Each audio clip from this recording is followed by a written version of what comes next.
A graça e a paz, amados pastores, estamos encerrando mais um ciclo. Por que mais um ciclo? Porque com a parte de Atos, aí ele vai ter um capítulo que ele vai falar só sobre a pessoa de Paulo, aí você vê a importância de Paulo, e aí depois ele vai falar sobre as cartas paulinas, a gente entra em outro círculo, né? Vamos falar hoje sobre Atos, o capítulo 6. Lembrando que Atos e Lucas é um livro só, tá? Foi dividido em duas partes, mas é um livro só, é um único volume, né? Do capítulo 1 até o capítulo 2, versículo 40, é uma transição, tá? Entre o Evangelho e Atos dos Apóstolos, tá?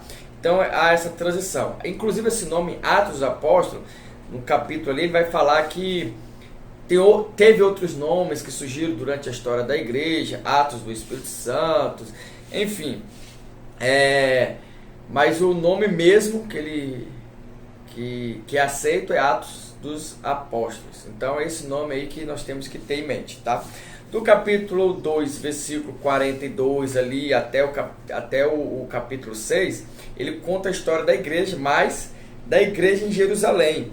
Veja que mesmo com o ordenamento de Jesus de ir por todos os mundos, até os confins da terra, a igreja demorou 6 capítulos para cumprir esse id, né? E aí lá no capítulo 9 até o capítulo 10, ele vai tratar sobre o primeiro gentil que se converte, que é Cornélio e a sua família. Quem é que prega para Cornélio? Pedro. Pedro prega para Cornélio, né? E aí nós temos o que mais aí? Nós temos ali... Deixa eu ver aqui, o que mais? Nós temos aqui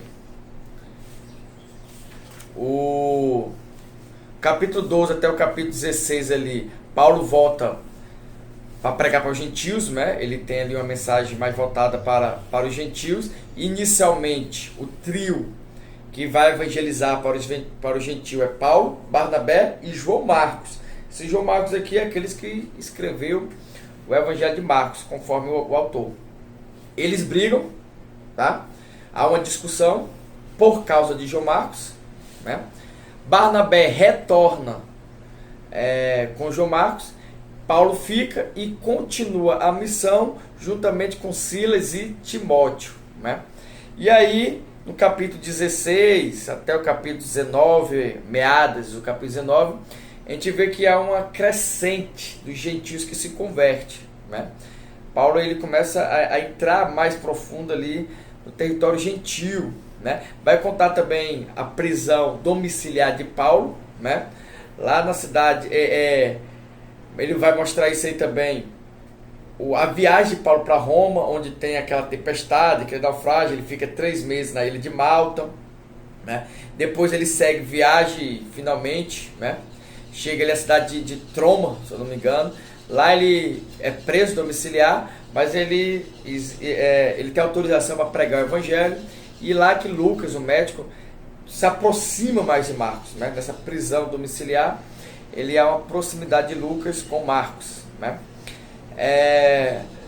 Lucas é o autor desse evangelho e de Atos, que é um volume único desse livro. Nunca houve uma contraversão até o século XVIII, com a história crítica ali. Houve alguns teólogos modernos que levantou outras hipóteses, mas não é aceito. Ele nem aborda muito isso. Lucas, ele é médico e ele é gentil. Nós não sabemos ali a origem da família dele. É o que nós podemos concluir. Ele escreveu para quem? Isso aí pode até ser uma pegadinha, já que na prova passada ele fez uma pegadinha parecida. Para quem Atos foi escrito? Para Teófilo, porque é o mesmo volume de Lucas, né? Então, o destinatário é o mesmo, tá? Fontes. A fonte de Atos é o próprio livro, tá? A historicidade dele é ele mesmo, porque ele narra uma história, apesar que ele não está querendo contar, não ser um livro histórico, né? Quem vai fazer isso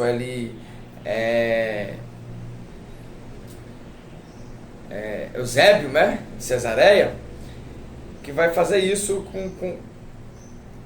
pelo viés cristão, né?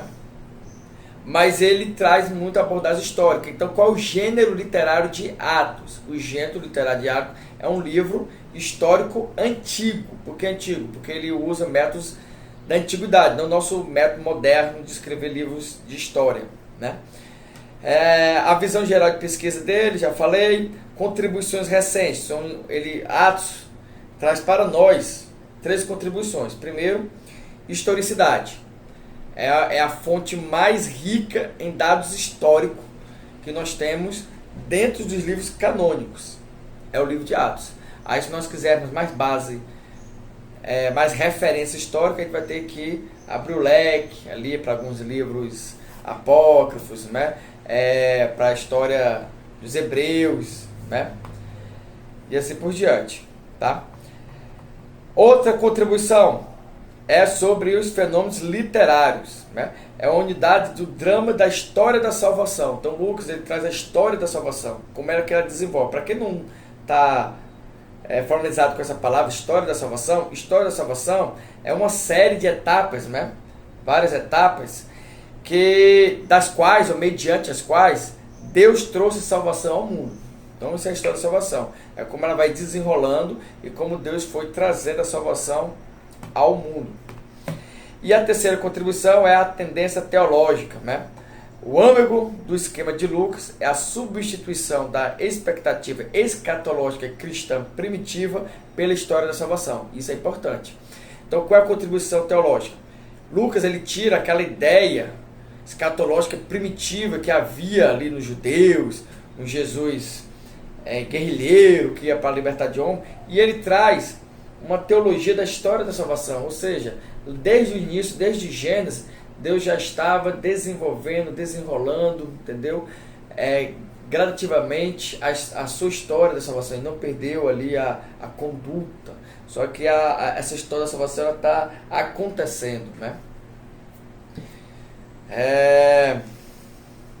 O que mais que a gente pode falar aqui? E aí ele vai falar que Paulo é o principal instrumento por meio do qual ocorre essa universalização da igreja. A igreja deixa de ser uma religião nacional de Israel e torna-se o quê? Uma fé universal, né?